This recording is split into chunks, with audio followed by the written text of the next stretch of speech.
Okey. Selepas Rasulullah SAW wafat, maka yang ditunjukkan iaitu Abu Bakar. Kerana Abu Bakar ialah orang yang sentiasa bersama dengan Rasulullah SAW. Dia juga sebagai dikatakan bapa mertua kepada Rasulullah SAW itu sendiri. Okey. Nah, zaman Khulafaur Rasyidin ini terbagi kepada empat khalifah yang terkenal, iaitu siapa? Abu Bakar, Umar Khattab, Uthman bin Affan dan juga Ali bin Abi Talib. Okey, mari kita lihat satu persatu siapa mereka ini dan apa sumbangan mereka kepada tamadun Islam itu sendiri. Okey. Sumbangan Abu Bakar. Sumbangan Abu Bakar pertama menghapuskan golongan pertama iaitu menghapuskan golongan riddah. Apa yang dikatakan sebagai menghapuskan golongan riddah ini? Iaitu golongan yang mana golongan yang dah keluar daripada Islam. Sebab mereka mengatakan bahawa Nabi dah tak ada, mereka menolak Islam itu sendiri. Maka Abu Bakar ini terpaksa menghapuskan ini. Dan juga Nabi palsu, Musailamah Al-Kadzab yang mengaku sebagai Nabi yang terakhir. Dan juga orang yang enggan membayar zakat. Ini yang kita bincangkan. Kenapa survival Abu Bakar pada itu untuk maintain, untuk mempertahankan apa yang telah diperjuangkan oleh Rasulullah SAW. Kemudian dari segi aspek wilayah, maka Abu Bakar membagikan kepada beberapa wilayah, iaitu 10 wilayah, termasuklah kota Mekah, Madinah, Taif yang dekat dengan bersepadan dengan kota Mekah, kemudian Yaman, dan di semua wilayah-wilayah ini ada gubernurnya sendiri. Maknanya ada perwakilan kepada khalifah itu sendiri. Mereka terpaksa berwalak kepada Khalifah Abu Bakar. Kemudian membayar dari segi aspek ketenteraan, membayar gaji tentera. Iaitu pada waktu itu memulalah tentera itu dibayar upah. Ada gajinya sendiri. Dan mewujudkan undang-undang tanah dan juga menjaga hak orang-orang bukan Arab, iaitu orang-orang Ajam. Okey. Kemudian memerintahkan Zaid bin Sabit mengumpulkan Al-Quran. Kerana pada waktu itu para sahabat ramai yang wafat. Itu para hufaz itu sendiri ramai yang wafat. Jadi dengan usaha Abu Bakar ini, maka Zaid bin Sabit diperintahkan untuk mengumpulkan Al-Quran. Ini usaha yang dilakukan oleh Abu Bakar. Walaupun masanya amat pendek, hanya 2 tahun lebih saja, tetapi usahanya begitu cekap. Kerana mampu untuk menyambung apa yang dah disumbangkan oleh Rasulullah SAW. Selepas itu diganti pula oleh Umar bin Al-Khattab. Dari segi aspek penguasaan wilayah, sempat menguasai wilayah Syam pada waktu itu. Dan selepas itu Abu Bakar wafat dan diganti pula dengan Umar Al-Khattab. Okey. Nah, ini dikatakan sebagai zaman kemuncak kepada Khulafaur Rasyidin, iaitu siapa? Umar Al-Khattab itu sendiri. Dia sempat memerintah selama 10 tahun, namun demikian Umar pun menjadi mangsa kepada keadaan, iaitu beliau dibunuh waktu ketika mana dia menjadi imam solat. Cukup dramatik pada waktu itu. Memang sedih kalau kita lihat. Kenapa Umar Al-Khattab ini orang yang dikatakan berjiwa besar, orang yang paling ditakuti, tetapi dia dibunuh dalam keadaan ketika mana dia menjadi imam pada solat. Cukup hebat Umar Al-Khattab ini. Tapi sumbangan yang cukup besar. Ada 5 sumbangan, iaitu apa? Pertama, golongan dari segi aspek sosial, iaitu golongan zimmi itu sendiri. Dari segi aspek golongan zimmi ini diberikan hak sama dengan Muslim dengan adanya cukai kepala, iaitu jizyah. Da'i juga dihantar ke wilayah yang lain.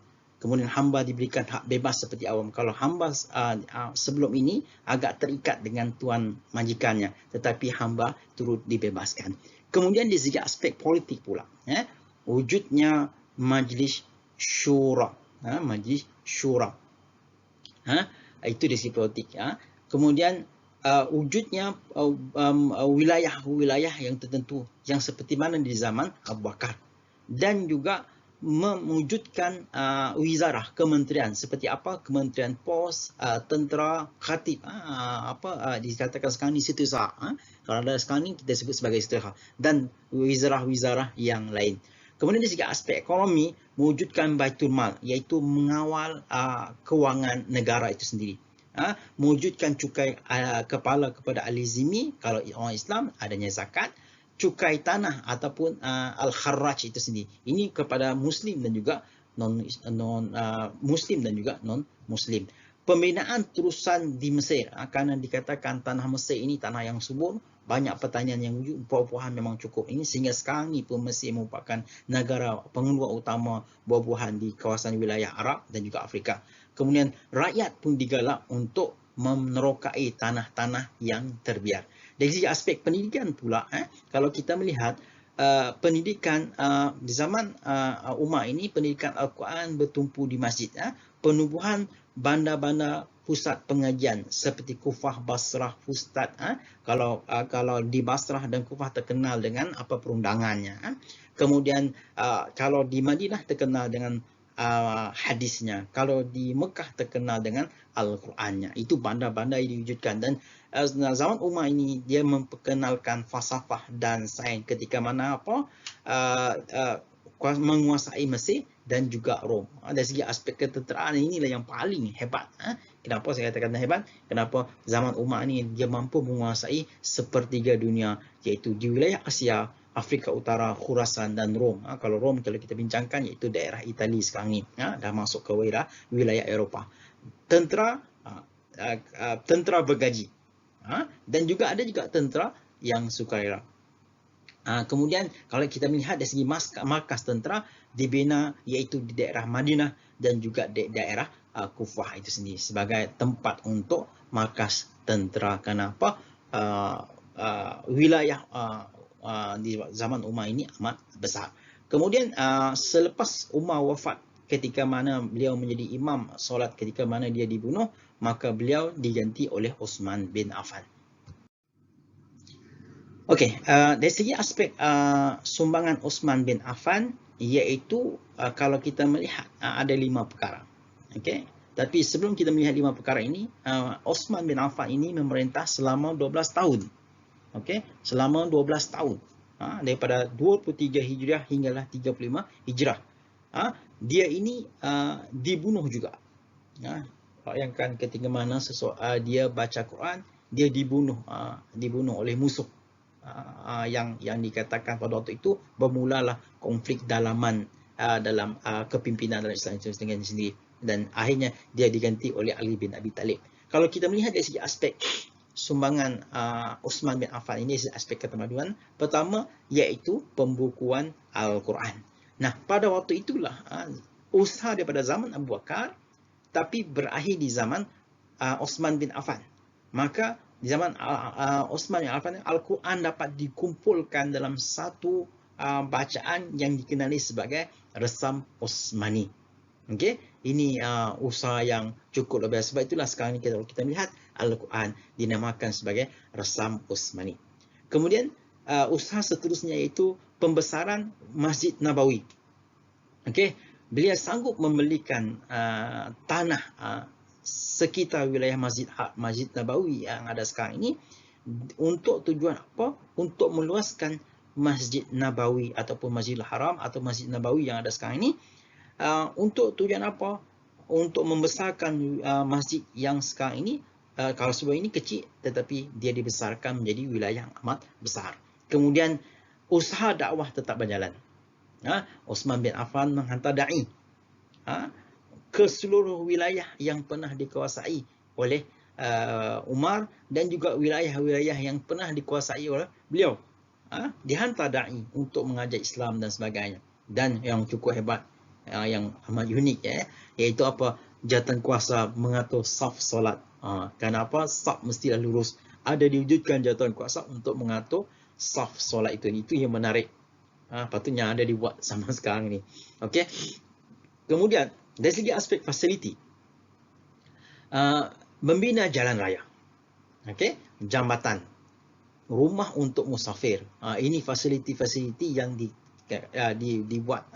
Walaupun kenapa disebut jambatan? Kenapa? Pada waktu itu zaman wilayah Islam amat luas sehingga berkembang dan diwujudkan jambatan untuk menyeberangi sungai-sungai yang ada di wilayah-wilayah yang dikuasai oleh orang Islam itu sendiri. Dari segi aspek ketenteraan pula, menyambung usaha Umar, tetapi usaha Umar sebelum ini di wilayah daratan.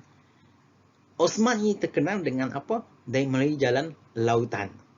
Sebab itulah dia mampu untuk menguasai beberapa wilayah di Afrika dan juga sebahagian kecil wilayah Eropah yang mana melalui jalan laut. Sebab itulah tentera Islam pada waktu itu memang disegani. Armada yang besar yang cukup segani pada waktu itu. Sebab itulah banyak wilayah yang dikuasai itu, terutamanya di wilayah Eropah. Okey, setelah Uthman bin Affan dibunuh oleh musuh politik dalam Islam itu sendiri, maka beliau diganti oleh Ali bin Abi Talib. Okey, kalau kita melihat di zaman Ali bin Abi Talib, zaman ini zaman yang kita katakan zaman politik dalaman semakin kemuncak, sehingga dipaksa Ali bin Abi Talib untuk menjadi khalifah. Ali bin Abi Talib tidak mahu dengan jawatan khalifah ini, sehingga dikatakan sahabat menguruskan pedang, kalau kamu tidak menyambut tawaran ini, maka pedanglah mendapat jawapannya, iaitu Ali akan dihukum bunuh kalau tidak menjadi jawatan khalifah. Bayangkan, nak jadi khalifah pun Ali tidak nak elak daripada fitnah. Tapi oleh kerana apa? Beliau kerana tanggungjawab dan amanah, maka dia menjadi khalifah. Tetapi ingat, hanya memerintah hanya 6 tahun saja, iaitu daripada tahun 35 Hijriah hinggalah 41 Hijriah. Dia dibunuh oleh pemberontak Khawarij, dan selepas itu maka lahirlah kerajaan Bani Umayyah. Nanti kita akan bincangkan pada pertemuan yang akan datang.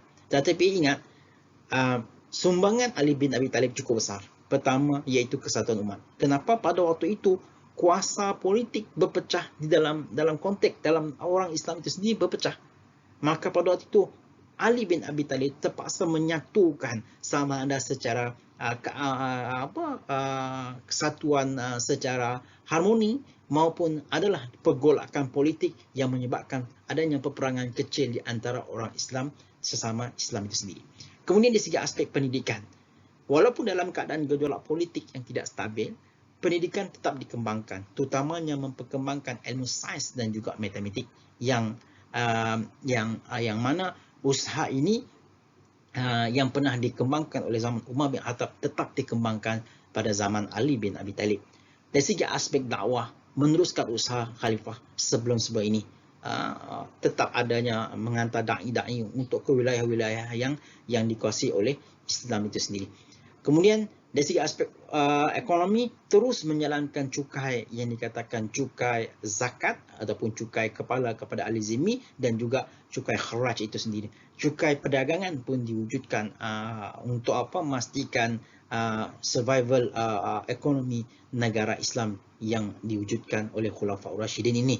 Kemudian dari segi aspek ketenteraan, maka Ali dalam keadaan yang begitu politik yang tidak begitu stabil, terpaksa mewujudkan tentera berkuda, dibagi kepada juga tentera pejalan kaki, kemudian juga adanya perisik ataupun mata-mata lah kalau kita istilah sekarang ni. Kemudian syurta, apa maksud syurta? Polis. Terpaksa dibuat untuk memastikan keamanan berlaku dan juga membina markas tentera di Parsi. Bayangkan kekuasaan wilayah Islam sudah sampai ke daerah Parsi. Kalau Parsi sekarang itu Iran dan sekarang ni, dan juga daerah Syria, yang kita tahu di wilayah Syria yang ada dekat Syam, dulu dipanggil Syam, sekarang ni disebut sebagai Syria. Maka ketika mana Ali bin Abi Talib dibunuh, maka pada waktu itulah diganti oleh Muawiyah bin Abu Sufyan yang mewujudkan kerajaan Bani Umayyah. Saya rasa cukup ini saja pertemuan kali ini. Mudah-mudahan perbincangan kita ini dapat menjadi iktibar untuk kita, bagaimana kita membincangkan tentang prospek ataupun apa yang dikatakan konteks ketamadunan di zaman Rasulullah SAW dan juga di zaman Khulafaur Rasyidin. Akhir kalam, wabillahi taufiq wa hidayah. Wassalamualaikum warahmatullahi wabarakatuh.